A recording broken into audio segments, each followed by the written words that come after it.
Bonjour, bonjour. Bonjour tout le monde. Je vois tous mes jeunes qui sont en ligne. Bonjour Ursan, bonjour Megan, bonjour Mireille.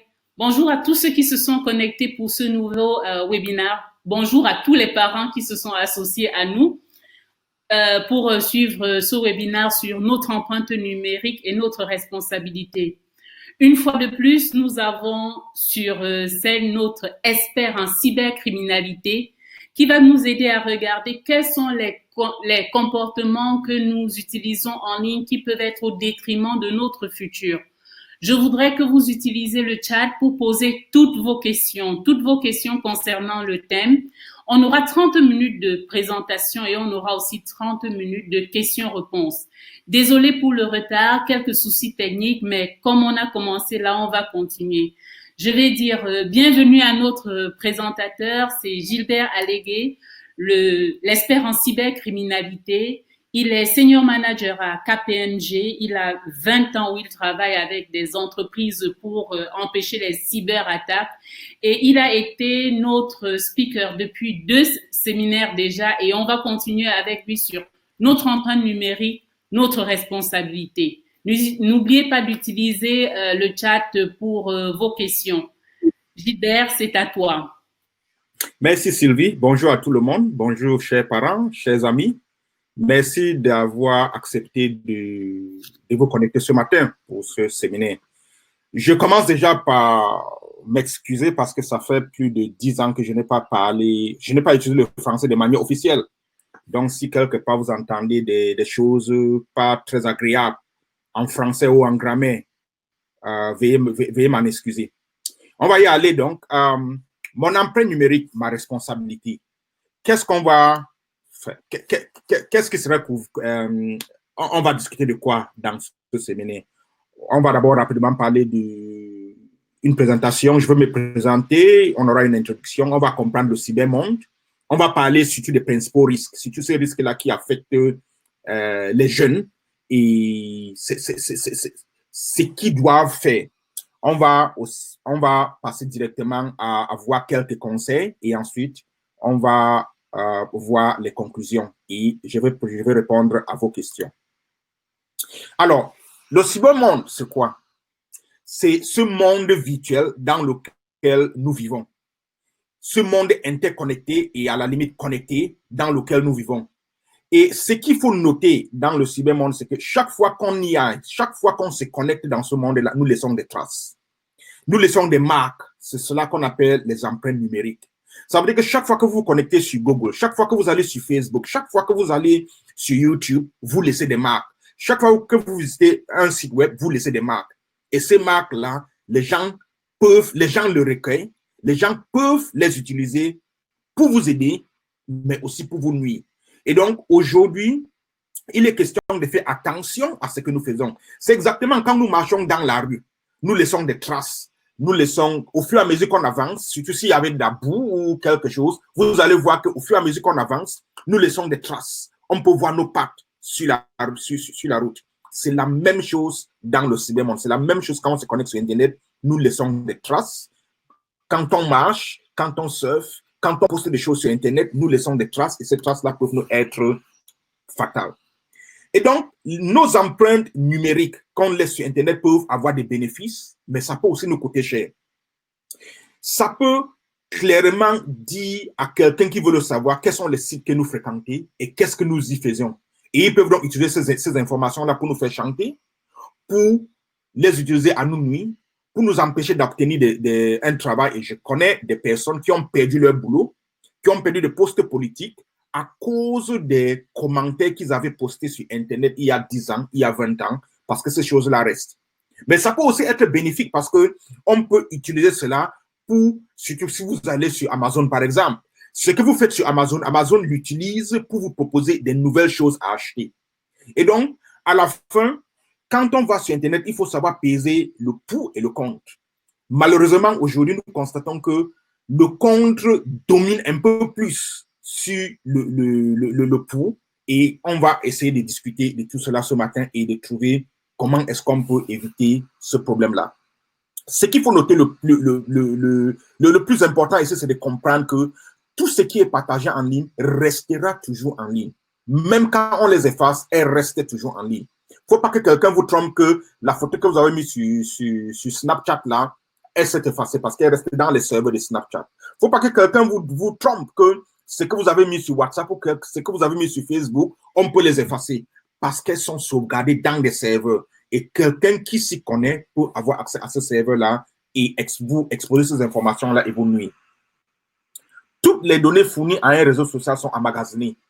Et surtout quand vous partagez de l'information, et on va le voir tout à l'heure, quand vous partagez de l'information à un groupe de personnes, ces personnes-là aussi partagent cette information-là à d'autres personnes. Ça veut dire que moi, je partage une information avec Sylvie, Sylvie va la partager avec vous, vous allez le partager avec vos amis, mais même si je l'efface dans le téléphone ou dans le serveur de Sylvie, ce n'est pas sûr que toutes les personnes avec qui Sylvie a partagé cette information-là l'ont effacée. Et donc, cette information-là reste et peuvent revenir quelques années plus tard nous nuire. Ou même immédiatement nous nuire. Et ça, on va voir un exemple de ce que je vais dire par là. Là, si cette vidéo-là va marcher.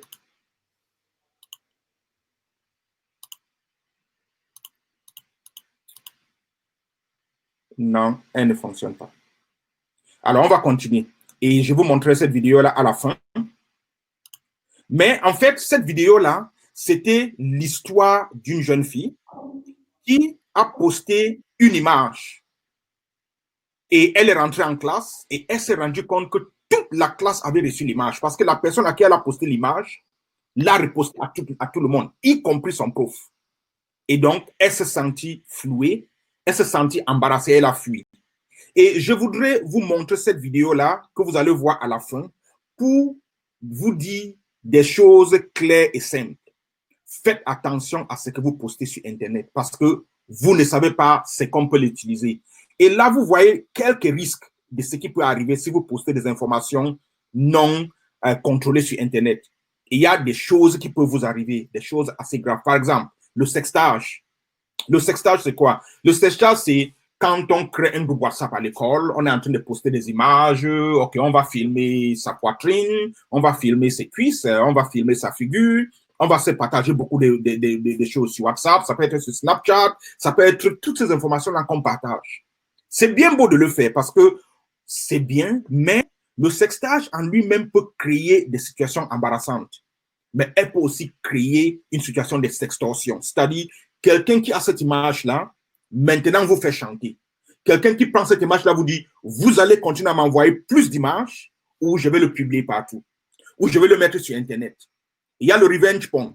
Le revenge porn, en réalité, c'est vous sortez avec un mec ou avec une fille, tout va bien, vous vous filmez, vous échangez des photos, mais il peut aussi arriver que, à la fin de la relation, il y a quelqu'un qui n'est pas content et il décide de poster tout ce que vous avez posté sur Internet, toutes ces images intimes que vous vous êtes échangées pendant que tout allait bien, pendant qu'il y avait encore le ndolo, toutes ces images-là, on le poste sur Internet et ça, c'est le revenge porn.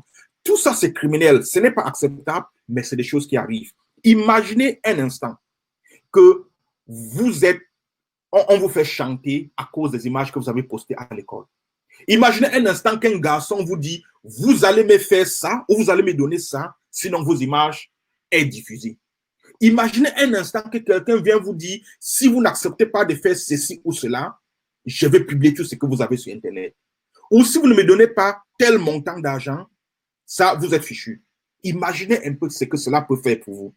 Et donc, je ne suis pas ici en train de vous dire, n'utilisez pas Internet, mais ce que je vous dis, c'est que faites attention à ce que vous postez sur Internet. Faites attention aux groupes auxquels vous vous joignez sur Internet. Faites attention à ce que vous faites sur Internet parce que c'est très important. Puis encore, sur Internet, en plus de sextage et de sextorsion et ce que nous avons vu tout à l'heure, il y a le vol d'identité. J'ai eu à gérer des cas ici en Angleterre où un jeune de 17 ans s'est fait arrêter par la police et on l'a accusé de meurtre. Tout simplement parce que on a retrouvé son téléphone et ses coordonnées numériques dans un lieu de meurtre. Mais il n'a jamais été là-bas. Et il a fallu beaucoup de temps pour qu'on puisse prouver que c'était un vol d'identité. Et ça s'est passé comment? Il a partagé ses informations, son nom, son adresse, son âge, etc., avec un ami, entre guillemets, qu'il a rencontré sur Internet. Mais le mec était un criminel. Et quand le mec est allé commettre le crime, il a planté les images de ce garçon-là pour dérouter la police. Et donc, c'est lui qu'on a vu, c'était lui le coupable idéal et on est venu l'arrêter. Imaginez un instant que la police vient vous arrêter. Imaginez un instant que vous ne connaissez rien. Il y a quelques années, par exemple, Richard Bona, qui est un célèbre musicien camerounais, ça, cette histoire, on le connaît bien, il est venu en Europe pour faire un concert. Et il est descendu d'avion à 16 h et on l'a arrêté. Et on l'a arrêté parce qu'on l'accusait d'un crime qui s'est passé. Et lui n'était même pas au courant qu'il y avait un crime. Et rapidement, parce que bon, il a un peu de moyens, il y avait des personnes, il a pu mobiliser rapidement des avocats qui ont fait des enquêtes pour prouver que lui, il était innocent.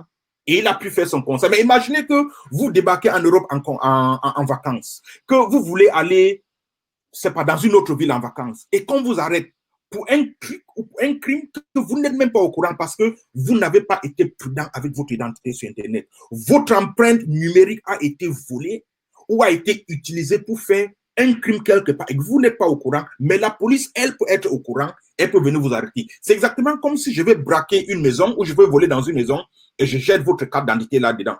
Quand la police arrive, on va prendre votre carte d'identité, mais c'est clair qu'on va dire Monsieur Gilbert était dans cette maison ou Sylvie était dans cette maison, même si vous n'avez jamais mis pied dans cette maison.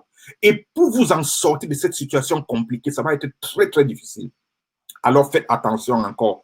Ce que vous postez sur Internet, ce que vous partagez sur Internet, ça peut vous nuire gravement. Il y a la cyber-intimidation qui, en fait,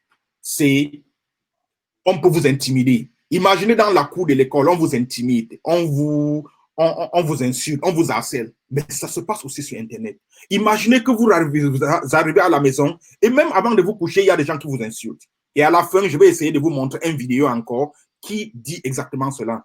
Mais ça, c'est des choses qu'il faut faire attention. C'est autant de choses qu'il faut se dire, attention, je ne peux pas accepter cela, il faudrait faire attention à tout ça. Mais la cyber-intimidation existe et faites attention encore. Ne postez pas des choses que vous ne voudrez pas que tout le monde voit. Vous postez des choses en croyant que ça, ce sont mes amis. Ça, c'est pour ceux-ci. Vous postez des textes, ça peut être sexuel, ça peut être anodin, mais faites attention parce que ces informations-là peuvent tomber dans de mauvaises mains. Et si elles tombent dans de mauvaises mains, ça peut amener à des situations pas du tout intéressantes. Il y a les leurres par Internet où des gens, des pédophiles ou des abuseurs sexuels peuvent vous manipuler. Et ces gens-là sont très intelligents. Ces gens-là sont assez expérimentés dans ce qu'ils font. Et on va vous tromper avec des ruses qu'on va voir. On va voir certains de ces ruses-là. Mais on va vous tromper à poser des actes, à faire des choses que vous n'aimez pas faire. Il y a l'abus sexuel ou l'abus pédosexuel qui gagne de l'ampleur en Europe. Et moi, je commence à comprendre de ce cas-là parce que j'ai eu à conseiller un parent à Douala l'autre jour qui avait un problème similaire. Et c'est des choses où vous pouvez, en tant qu'enfant, être exposé à des images choquantes, sexuellement choquantes, je veux dire.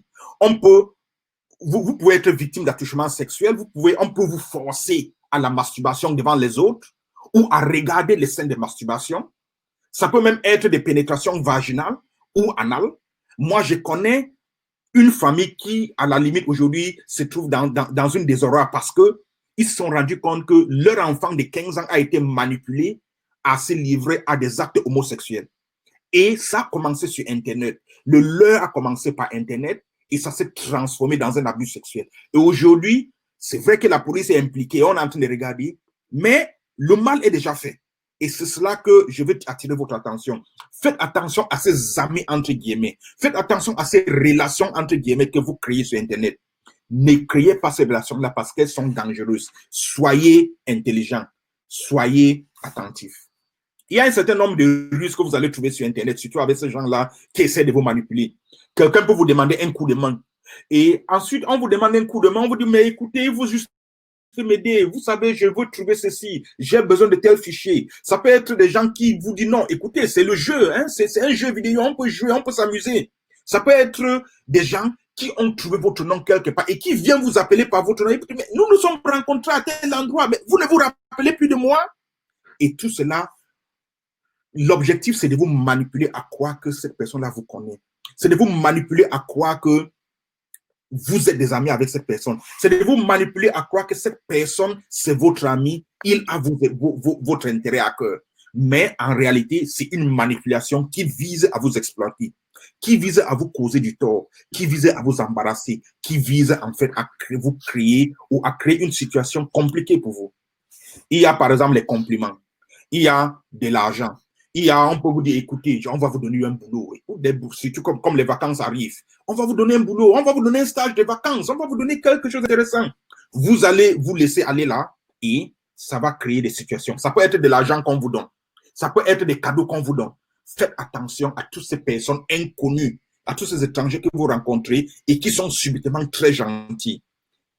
Comme on dit souvent chez nous, les apparences sont souvent trompeuses. Faites très attention, je vous en supplie, parce que j'ai vu des cas, j'ai des cas aujourd'hui, des situations pas du tout intéressantes, des personnes qui ont été trompées par des ruses vraiment horribles sur Internet. Mais ces personnes-là sont tombées. Et des fois, on se demande comment est-ce qu'ils ont fait pour être trompés, comment est-ce qu'ils ont fait pour tomber dans ces pièges-là. Mais ces pièges-là existent. Alors, quelques conseils.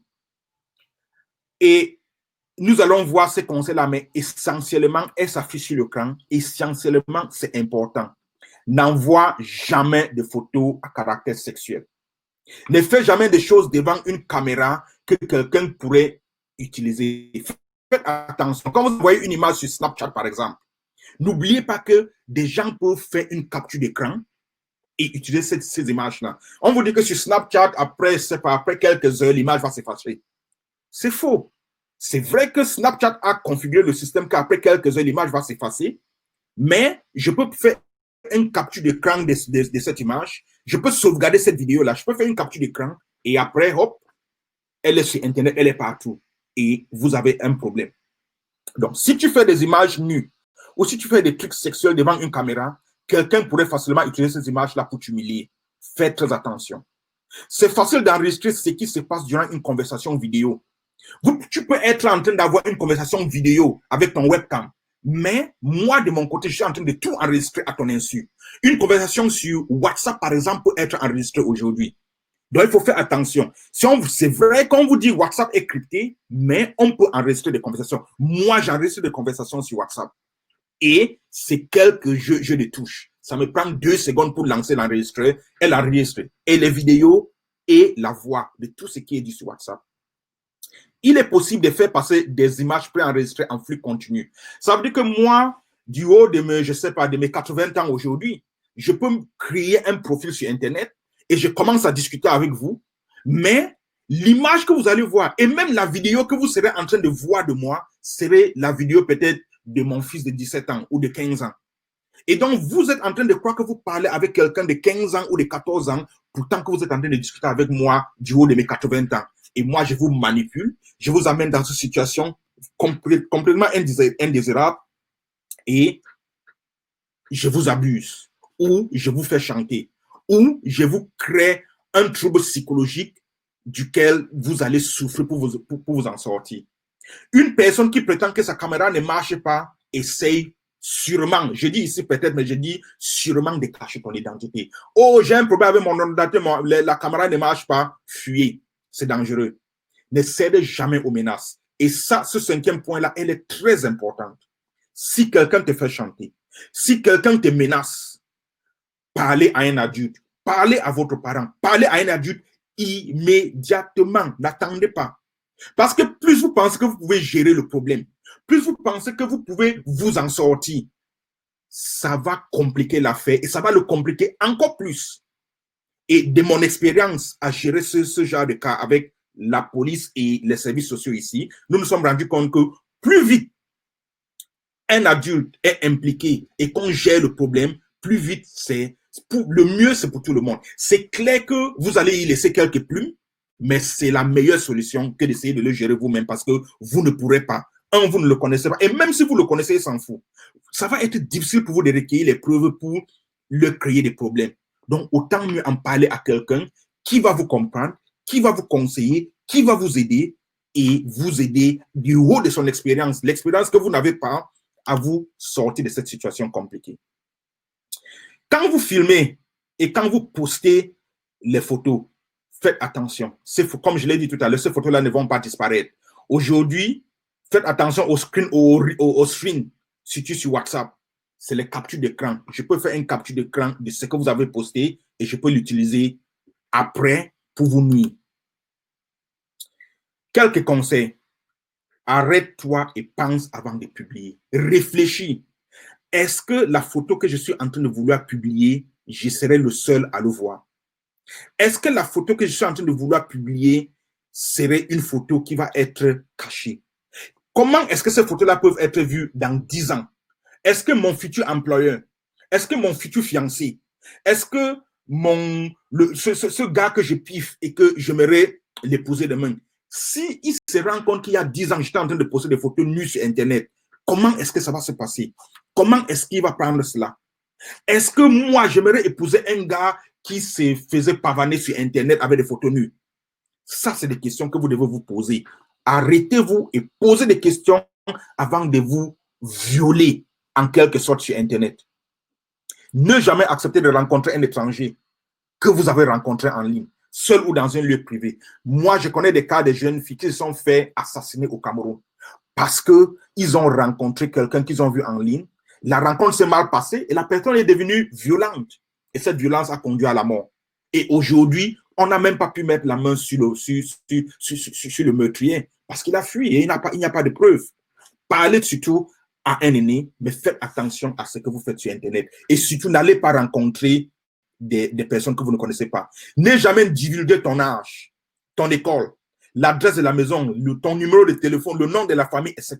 C'est important. Toutes ces informations privées doivent rester privées. On les appelle privées pour une raison. Tout ce qui est privé, le mot privé est utilisé pour une raison. Ne créez pas une situation où le mot privé devient public. C'est deux mots et on les utilise pour une raison. Faites attention. Faites attention aux photos que vous postez. Parce qu'aujourd'hui, sur les téléphones, surtout les téléphones multimédia avec lesquels on accède sur WhatsApp, sur Snapchat, sur YouTube, etc., ces photos-là viennent avec ce qu'on appelle la géolocalisation. Et donc, toutes les photos ont un tag. Et moi, je peux prendre votre photo sur Facebook ou sur Snapchat ou, je ne sais pas, sur WhatsApp. Et je vais analyser la photo et elle va me dire exactement où est-ce que la photo a été prise et où est-ce que la photo a été postée. Et je saurai que vous êtes à Bepanda, à Douala, à tel, aux coordonnées GPS X, Y, Z. Je peux venir vous chercher. Et aujourd'hui, les logiciels pour pouvoir le faire se trouvent dans le dark web et il y a plein de gars qui accèdent au dark web au Cameroun. Je connais des jeunes qui accèdent à des logiciels vraiment à vous faire rêver. L'autre jour, j'ai dû gérer un cas d'un cousin qui avait accédé à un logiciel sur le dark web qui lui faisait, comment dire, qui faisait en sorte qu'il pouvait avoir 2, 3 numéros de téléphone sur son téléphone avec une seule puce. Et donc, il pouvait donc créer des profils autres sur Facebook pour pouvoir arnaquer les gens, pour pouvoir tromper ses copines et des autres copines de ce qu'il faisait sur Internet, pourtant que c'est faux. Donc, faites attention. Ces logiciels-là existent. La géolocalisation ou le géotagging, comme on les appelle, existe et on peut utiliser pour vous identifier et trouver où vous habitez, trouver où vous fréquentez. Donc, désactivez la géolocalisation sur les photos. Laissez la géolocalisation sur le téléphone parce qu'elle permettra de vous retrouver s'il y a un problème. Mais désactivez-les sur les photos ou désactivez-les sur tout ce que vous voulez poster sur Internet. Comme ça, le géotagging ne vend pas votre localisation. C'est très important. Faites attention aux forums. Les forums, c'est bon parce que quand on se connecte au forum, on est anonyme, on peut faire un certain nombre de choses. Mais faites attention. Dans des forums, des gens peuvent se faire passer, comme je l'ai dit tout à l'heure, pour un adolescent de 17 ans, pourtant qu'il a 40 ans, pourtant qu'il a 50 ans. Il écoute tout ce que vous avez à lui dire et il exploite donc cette information-là pour vous nuire. Il utilise cette information-là pour vous faire du mal. Faites très attention à ce que vous allez voir sur les forums. Quand vous allez sur un site web, faites attention à ce que vous téléchargez. Vous pouvez télécharger des logiciels censés être OK, mais qui sont des logiciels contenant des virus qui ouvrent des portes arrière sur votre ordinateur et qui permettent donc à quelqu'un qui sait ce qu'il fait de vous hacker, de voler vos informations et de les utiliser contre vous. Utilisez un antivirus qui est régulièrement mis à jour. Et quand vous allez sur un site web et que votre antivirus vous dit attention, le certificat de ce site web n'est pas OK ou ce site web me semble suspicieux, n'allez pas. Ça veut tout simplement dire aucun visiteur permis. Si on dit aucun visiteur permis et que vous décidez d'entrer, c'est à vos risques et périls. Faites attention. Donc, faites attention à ce que vous faites. Organisez-vous à avoir des mots de passe solides. Un mot de passe de 8 caractères minimum. Vous pouvez utiliser une phrase sans espace. Je vais à l'école, ça peut être votre caractère. Je vais à l'école sans espace. Ça peut être un mot de passe très puissant, très solide. Vous pouvez remplacer les A avec les arrobas ou les 0 et les I avec 0 et 1. Les O et les I avec 0 et 1. Et ça vous fait un mot de passe très solide et intéressant. Alors, nous allons regarder une autre vidéo. J'espère que ça va marcher. Voilà. A naked picture of me was taken and shared with everyone. A naked picture of me was taken and shared I was with called a everyone slut. without my permission. I lost my friends. I was called a slut. I just want my life back. I lost my friends. And me, I just want my life back. I just want my best friend Ratea back. And me, Because this I isn't just want my my best friend story. Ratea back. It's hers. Because this But isn't she didn't my get to story. write it. It's hers. The people who bullied her But she did. didn't get to write it. Don't let people who others write bullied her your did. story. Hi, I'm Elena Don't let Johnson, others write your and I'm story. here to share my story. Hi, I'm My Leah daughter Parsons, Ratea was and I'm just here like to you. share my story. She loves school. My daughter Ratea She loved was to just read. like you. She loved She her loved friends. school. She loved She to loved read. all animals, but especially those in need. This all changed one horrific night. My happy girl and her life turned into a living nightmare. A photo of her being sexually violated was taken and shared everywhere. She was relentlessly harassed by almost everyone, including some who she thought were her friends. After months of this abuse, Ratea just couldn't take it anymore. She took her life April 7, 2013. She was just 17 years old. That was the day our lives changed forever. I know this is not the way Ratea's story had to end, and that's why I'm here with you. You have the power to make a difference. You can change the way people, your friends, your classmates, your siblings are treated online.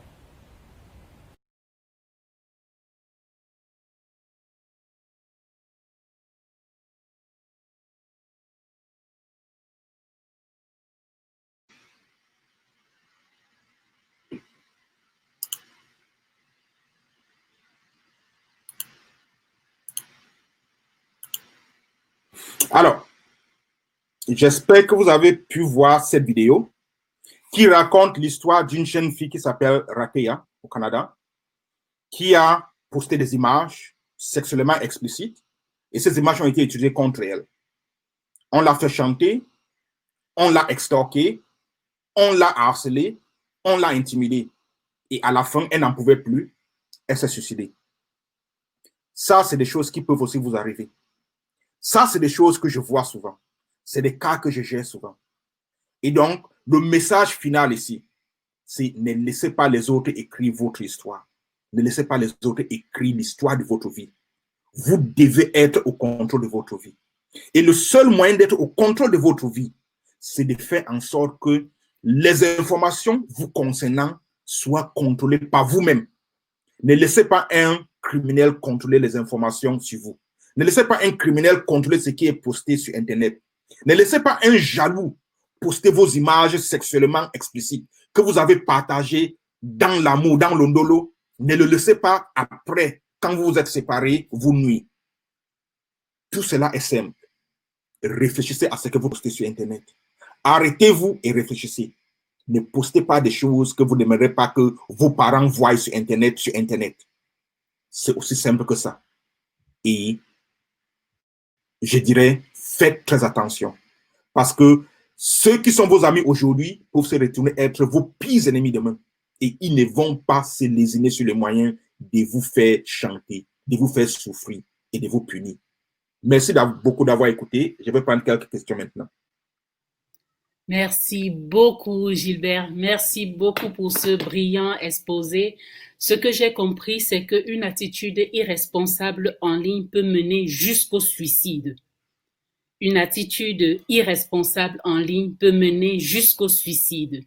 C'est ce que j'ai retenu, tous les risques de dépression, tous les risques de vol d'identité qu'il y a à s'exposer en ligne. J'ai quelques questions pour toi et la première vient de Ursan Geoffrey.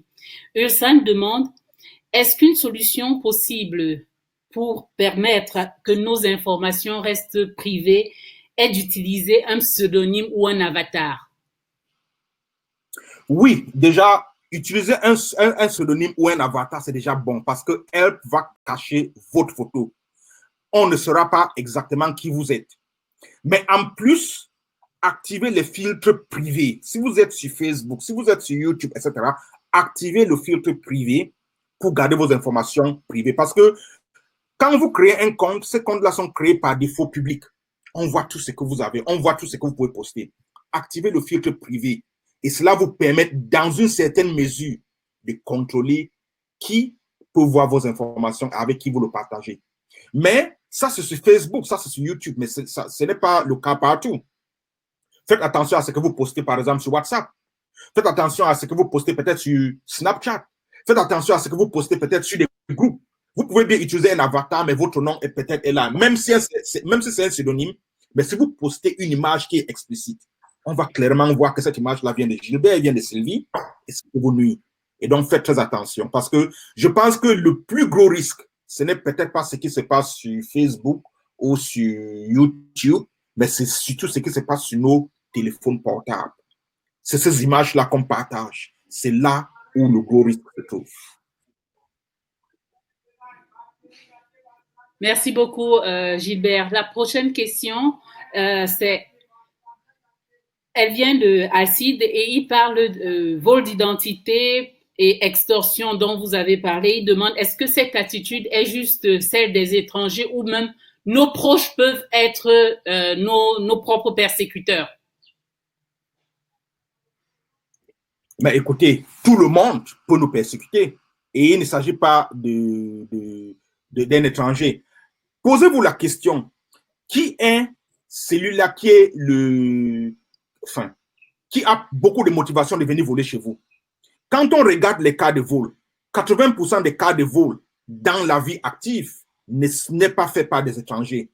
Ou si c'est fait par des étrangers, c'est avec l'aide de personnes qui sont proches. C'est avec l'aide de personnes qui savent ce qui se trouve chez vous, qui savent où ces choses-là se trouvent et qui savent comment rentrer chez vous. Et donc, c'est la même chose en ligne. C'est des personnes que vous connaissez. Posez-vous une question. Quand vous voulez poser une image ou quand vous voulez poster une image sur WhatsApp, vous postez avec peut-être sûrement des personnes que vous connaissez. Vous postez à un groupe que vous connaissez, vous postez avec vos amis d'école. Qui eux postent aussi avec leurs amis, qui postent aussi avec leurs amis. Et c'est là où vient le problème parce que votre ami poste à ses amis sans s'en rendre compte. Mais les amis des amis de vos amis peuvent en réalité être vos ennemis. Mais c'est quelqu'un qui est proche de vous parce que vous n'avez pas posté à ces personnes-là qui vous nuisent après. Vous avez posté à un ami et le problème est là. Et je vais un peu insister sur ce concept d'empreinte numérique. Faites attention parce que une fois qu'on l'a posté, on n'a plus le contrôle. Une fois que je t'ai envoyé une image, Sylvie, je n'ai plus le contrôle parce que toi, tu l'envoies à tes amis, qui envoient à leurs amis, et puis boum, ça revient en boomerang, me pourrit la vie. Je n'ai plus de contrôle. Et donc, faisons très attention à ce que nous postons. C'est bien beau de chatter sur WhatsApp, c'est bien beau d'avoir une communication sur WhatsApp, mais ça peut créer des situations compliquées si on ne fait pas attention à ce que nous postons et à ce que nous partageons. Super. J'ai une autre question qui vient de Sarah Lois Fancy et elle demande, est-ce que les traces que nous laissons sur les réseaux restent même si nous les supprimons? Je crois qu'on a répondu à cette question pendant la présentation. Mais si tu peux revenir là-dessus. Cette trace-là reste toujours.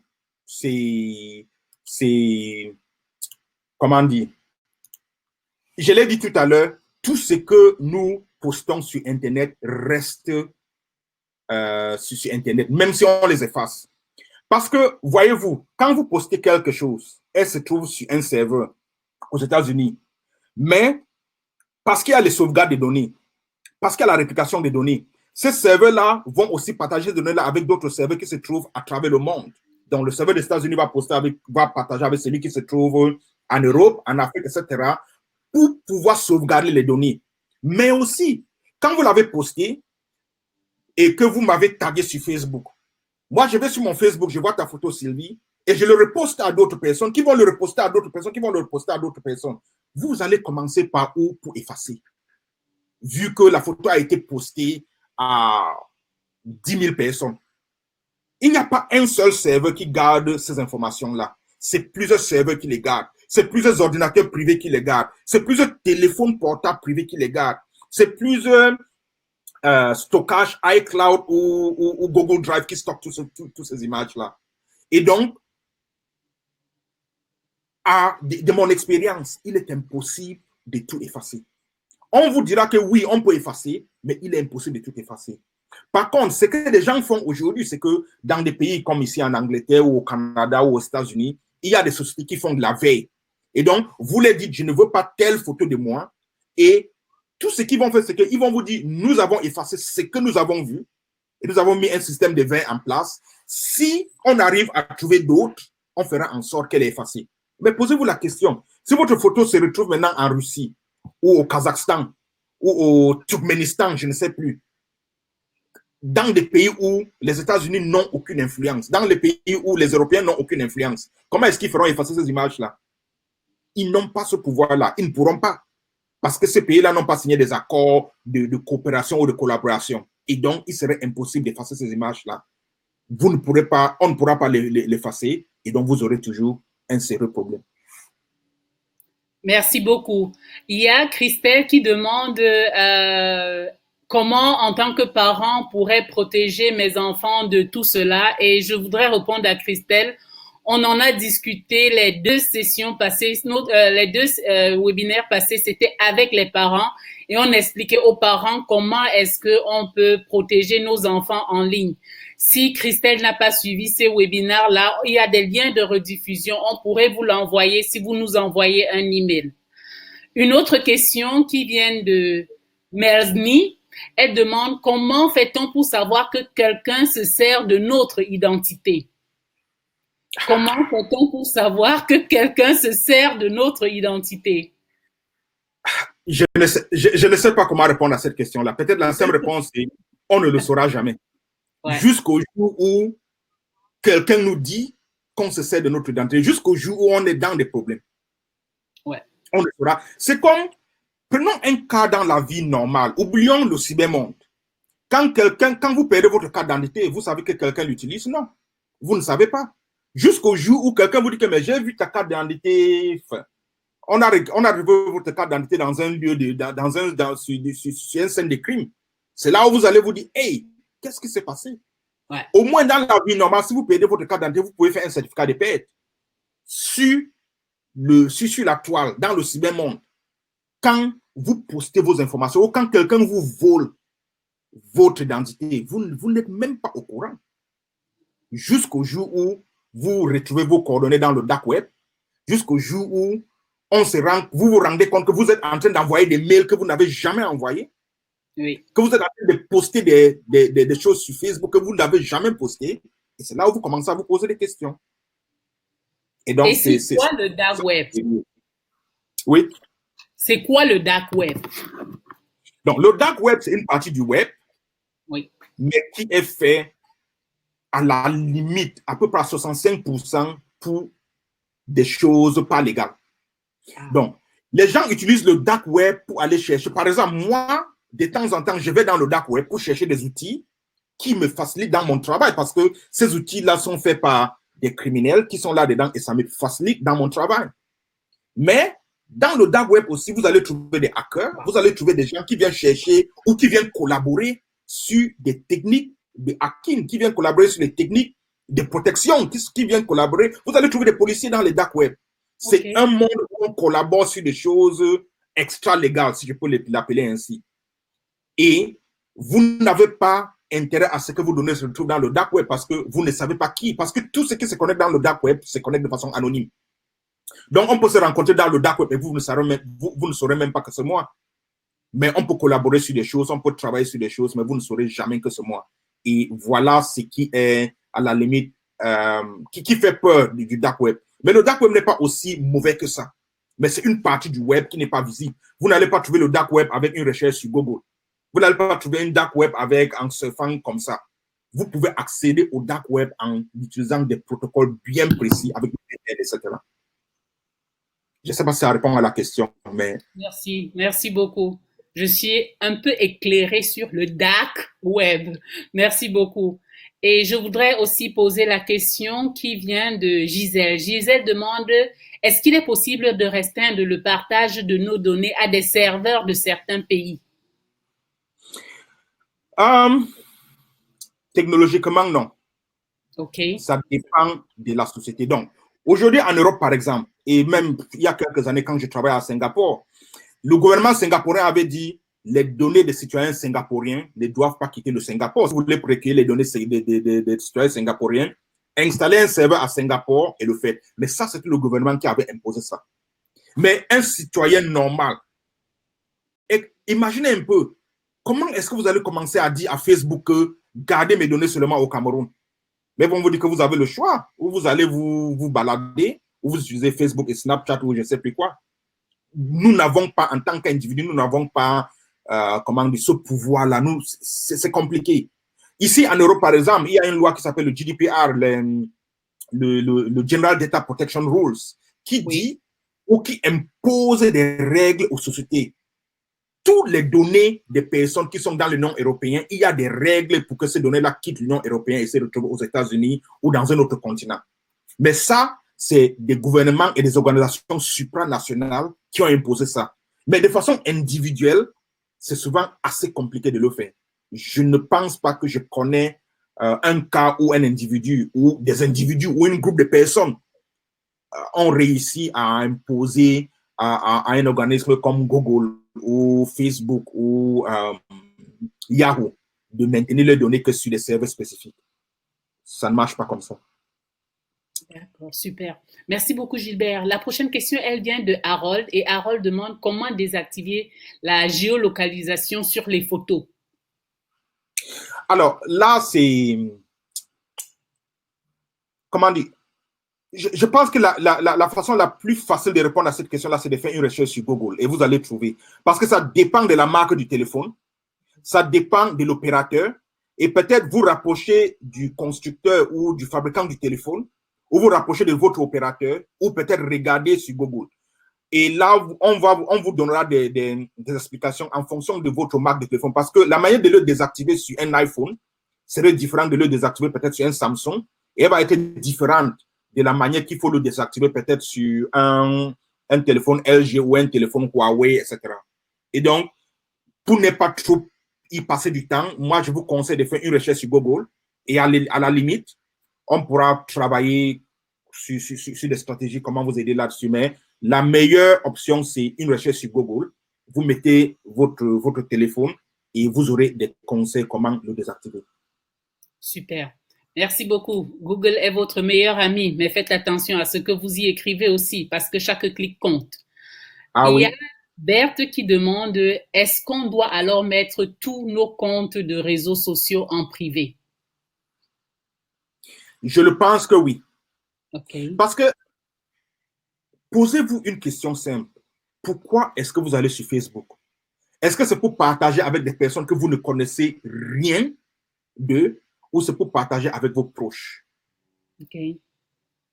Parce que l'objectif doit être clair. Si je vais sur Facebook parce que je voudrais qu'un monsieur lambda que je n'ai jamais vu, que je ne connais pas, qui se retrouve, je ne sais pas, au Turkménistan puisse voir mes photos, ok, à mes risques et périls.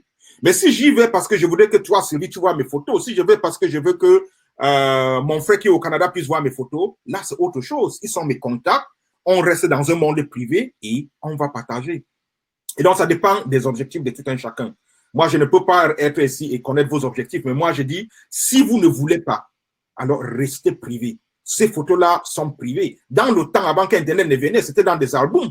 Et il fallait arriver chez quelqu'un. On va vous donner 4 ou 5 gros albums. Vous allez vous asseoir et puis vous allez feuilleter les photos et on va faire des commentaires dessus. Aujourd'hui, on n'a plus besoin des albums parce qu'on peut faire ces commentaires-là à distance. Mais les règles qui entouraient la gestion des albums, je pense qu'elles s'appliquent aujourd'hui dans le monde dans lequel nous vivons. Surtout avec tous les risques que nous avons vus. Ouais. La question est de savoir, vous avez parlé juste des photos postées. La question vient de Fried. Elle aimerait savoir si les messages aussi en font partie. Est-ce qu'il n'y a que des risques sur des photos ou bien aussi sur des messages? Je crois oui, que... Voilà, okay. Ouais, sur des messages aussi, oui. C'est les mêmes risques. C'est les mêmes risques. Et qu'en est-il quand on partage des fake news? Alors, quand on partage des fake news, parce que ça vient de moi, mes empreintes sont là. 2, c'est encore plus grave parce que quand on partage des fake news, c'est ce qu'on peut appeler sur le plan juridique propagation de fausses nouvelles. C'est un crime. 3, ça peut vous créer de sérieux problèmes. Mais 4, oublions que ça vous crée de sérieux problèmes si les gens qui sont dans votre réseau se rendent compte que vous êtes menteur, que vous propagez de fausses nouvelles. Ça peut créer une situation de cyber-intimidation, de cyber-harcèlement. On va dire que celui-là, c'est un menteur, celui-là, c'est un vendeur, celui-là, c'est... Et ça va vous créer d'autres problèmes auxquels vous n'avez jamais pensé. Donc, faites attention. Et c'est pour ça que j'ai dit tout à l'heure, arrêtez-vous, réfléchissez avant de poster. Quand vous voyez une information sur WhatsApp qui vous a été forwardée, avant de le forwarder à d'autres personnes, posez-vous une question. Est-ce que c'est vrai? Voilà. Vous voyez, on dit, vu sur CNN, etc., etc. Allez sur Google. Est-ce que cette information-là a été sur CNN? Non, vous allez vous rendre compte que tout ce qu'on vous dit vu sur CNN, cette information a été postée sur ci. Ça, voilà, surtout pendant l'ère du Covid-19, s'il y a des choses horribles, qu'on vous dit c'était sur CNN, c'était sur France 2, c'était sur France 24. L'autre jour, on m'a dit que l'ex-président de la République démocratique du Congo a été tué. Et on m'a dit que c'était sur France 24. Et si vous ne prenez pas le temps d'aller vérifier ces informations-là, vous allez commencer aussi à forwarder et à poster des choses qui ne sont pas vraies. C'est votre crédibilité qui prend un coup. Prenez un peu le temps, prenez un peu de recul et vous dites, est-ce que c'est vrai? Est-ce que cette information est digne de venir de moi? Il ne faut pas seulement forwarder parce qu'on vous a forwardé cela. Et même si c'est vrai, est-ce que c'est nécessaire? Est-ce que c'est nécessaire aussi? Est-ce que ça va intéresser la personne? Pourquoi est-ce qu'on forward juste pour faire du buzz? Donc, s'arrêter, réfléchir avant de partager. Merci beaucoup, Gilbert, là-dessus. Il y a Gisèle qui pose la question. Certaines personnalités politiques ont menacé de porter plainte contre Facebook pour diffusion d'informations personnelles. Est-ce qu'un individu lambda peut également le faire? Oui, ça dépend où vous vous trouvez et ça dépend des moyens que vous avez, mais oui. Par exemple, vous pouvez prendre un avocat aux États-Unis et intenter un procès contre Facebook. Il y a des gens qui l'ont déjà fait. Il y a des gens qui ont déjà intenté un procès contre Facebook pour que Facebook retire certaines informations les concernant sur Internet et ils ont gagné. Il y a des gens qui ont intenté des procès contre Facebook, mais vous savez, ces sociétés-là aussi ont intérêt à protéger les intérêts. Et donc, il y a certaines situations où ils ne vont pas laisser cette affaire-là aller en justice parce qu'ils vont essayer de négocier à l'amiable derrière. Mais oui, c'est possible d'intenter un procès, mais il faut déjà être capable de trouver un avocat qui a les côtes solides, qui veut s'attaquer à Facebook parce que ça demande beaucoup de courage et beaucoup de moyens. Sinon, Facebook va vous passer au rouleau compresseur et bon, on connaît la suite. Et Facebook a des algorithmes pour retrouver tout votre historique. Que ce soit les clics, que ce soit les posts, que ce soit les partages, Facebook est capable de retrouver tout votre historique. Et Facebook aussi est capable de revendre vos informations à d'autres sociétés. Par exemple, quand vous êtes en train de faire de la navigation, à un moment, vous vous rendez compte que vous avez certaines publicités. Parce qu'en fait, tout ce que vous faites en ligne, on vous dit que c'est gratuit. En fait, c'est vous la marchandise. Parce qu'on utilise vos données pour faire autre chose. Est-ce que tu es d'accord là-dessus, Gilbert? Je suis absolument d'accord, absolument. Rappelez-vous encore, tout ce que nous faisons sur Internet laisse des traces. Je ne sais pas si au Cameroun, les gens se sont rendus compte de ce scandale-là qui a éclaté ici il y a peut-être 2 ans, qui concernait les élections aux États-Unis et une société qui s'appelait Cambridge Analytica. qui étaient accusés d'avoir utilisé les données recueillies sur Facebook pour déterminer les profils des uns et des autres et déterminer comment ils vont voter et utiliser des publicités pour manipuler les gens à voter d'une certaine manière. Cette technologie a été utilisée au Kenya, c'est-à-dire avant les élections, parce que vous allez sur Facebook, on va utiliser ces données-là parce qu'on a recueilli toutes vos données. On sait que M. Gilbert a l'habitude de visiter tel site et tel site, et donc son profil psychologique va être comme ça. Voilà les choses qu'il aime, et vous allez voir que tel un certain type de publicité qui va vous inciter à poser un certain type d'acte. Et donc, faites attention parce que ces informations-là ont aujourd'hui des applications psychologiques, ont des applications sociologiques. Ce n'est pas seulement dans la cybersécurité, la cybercriminalité, mais c'est aussi dans la politique, c'est aussi dans la vie de tous les jours. C'est même votre comportement quand vous allez acheter en ligne. On regarde qu'est-ce que vous achetez en ligne et cela fait en sorte que quand vous revenez en ligne, on vous propose des choses que vous ne savez même pas que ça existait. Et rendez-vous compte que sur 80% des choses qu'on vous propose, vous les aimez tous. Ou vous aimez au moins 80% des choses qu'on vous propose et vous voulez les acheter. Ouais. Malheureusement, ou peut-être heureusement, nos moyens nous limitent un peu. Mais je connais des gens qui sont endettés lourdement parce qu'ils ont des cartes de crédit et puis ils passent acheter, ils achètent sans s'en rendre compte.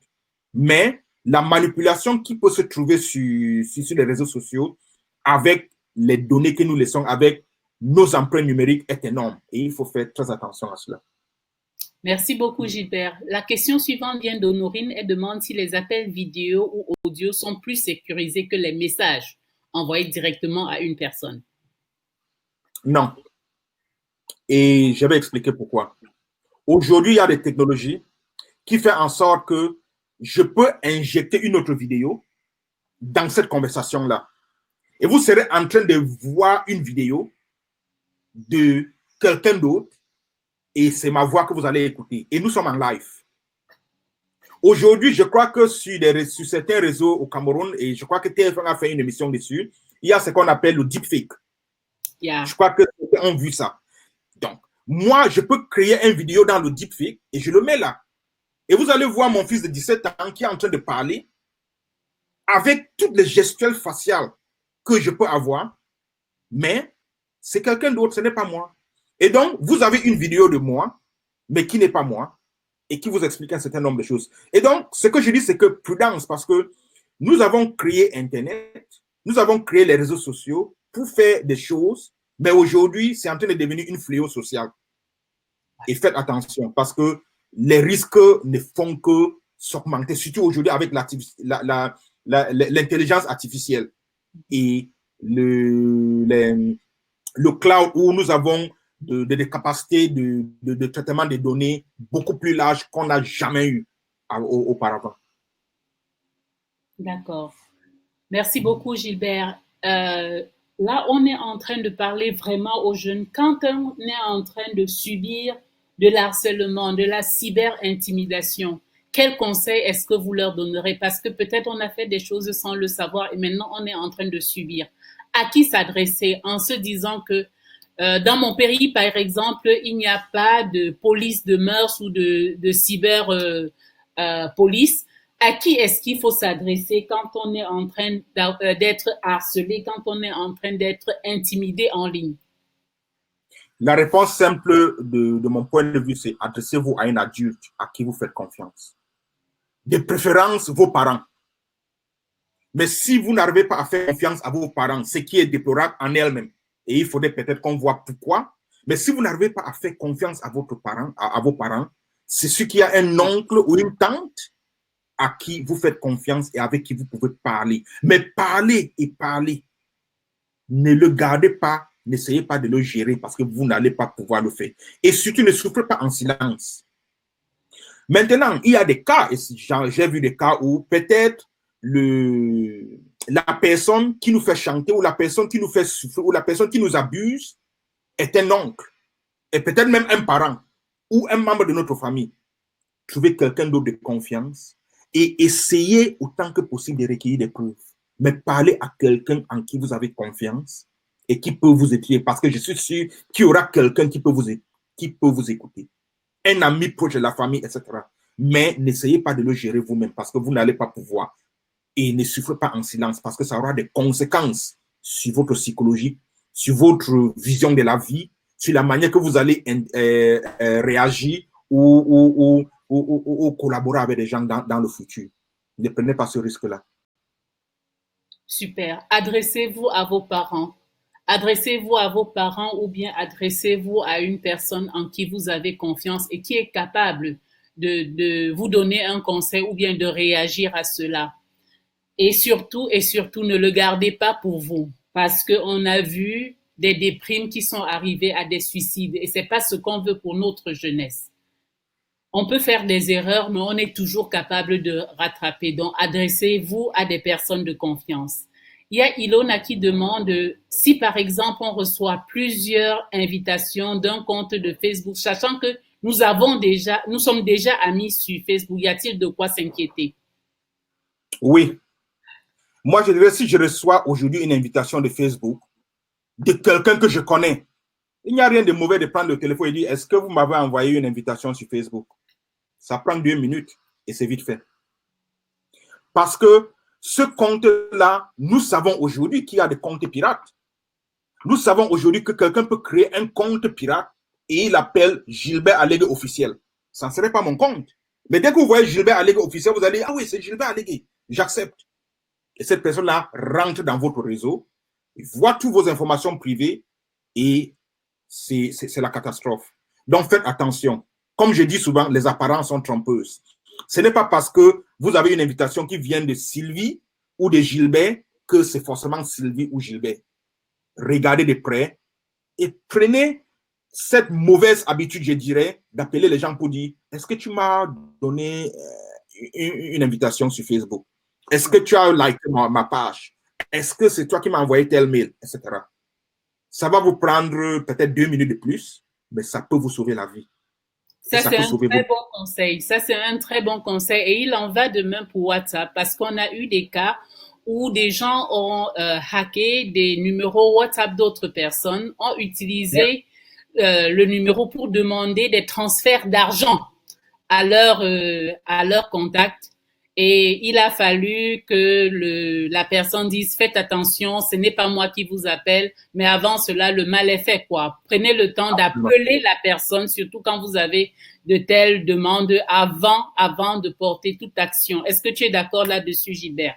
Je suis absolument d'accord. Et ce n'est pas seulement sur WhatsApp. Moi, je connais des arnaques aujourd'hui sur lesquelles je travaille sur Mobile Money au Cameroun, où des gens ont perdu beaucoup d'argent dans leur portefeuille Mobile Money. Parce qu'on les dit transférer à tel endroit et puis transférer. Donc, faites attention. Vraiment, les apparences sont trompeuses. Ne vous laissez pas embarquer là-dedans. Sylvie, si tu le permets, j'aimerais qu'on regarde un peu cette vidéo que je voudrais que nos jeunes amis la regardent au départ. Oui. D'accord. C'est notre dernière vidéo. Ouais.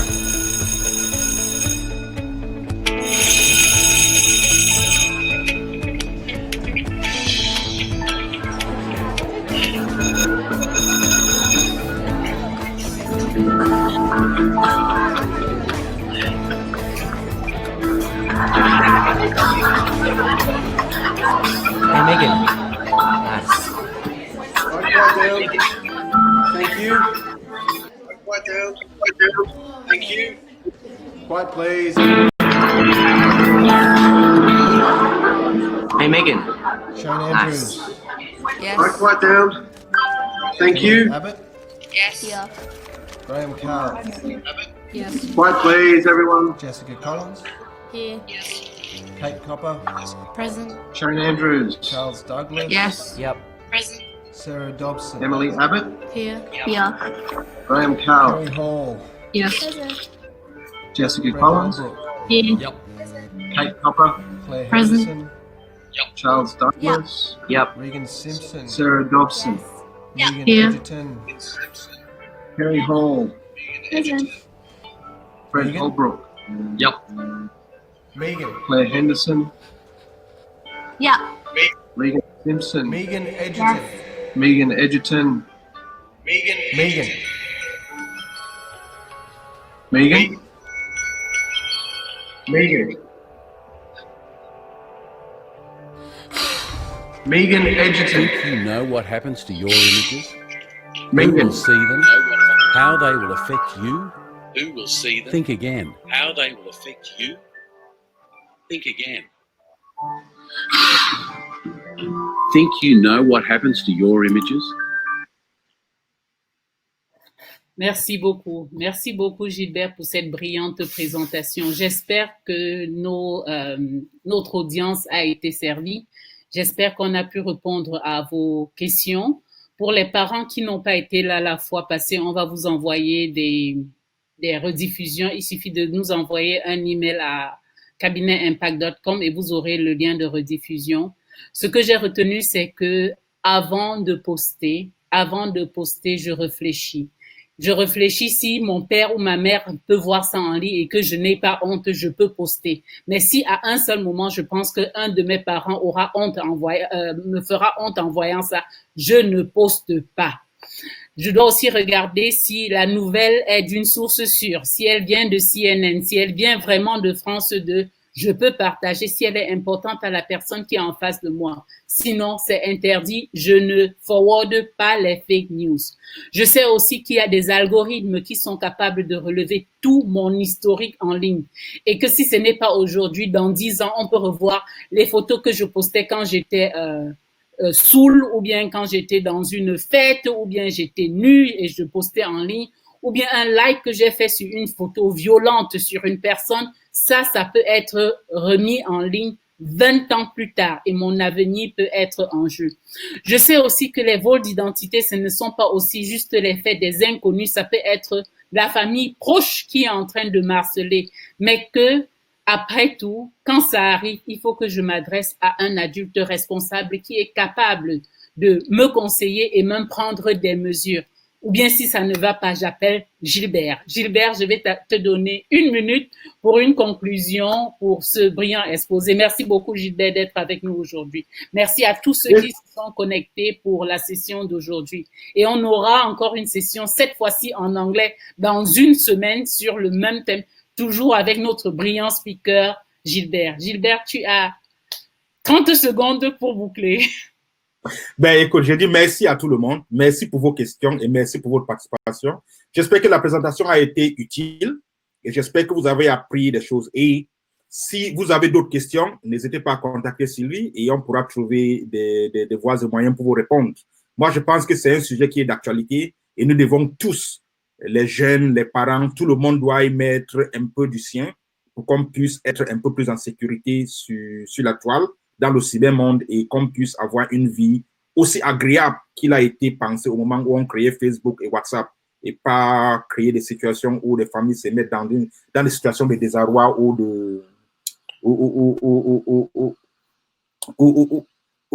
des situations compliquées. Donc, merci beaucoup d'avoir suivi. Merci pour tout et à très bientôt.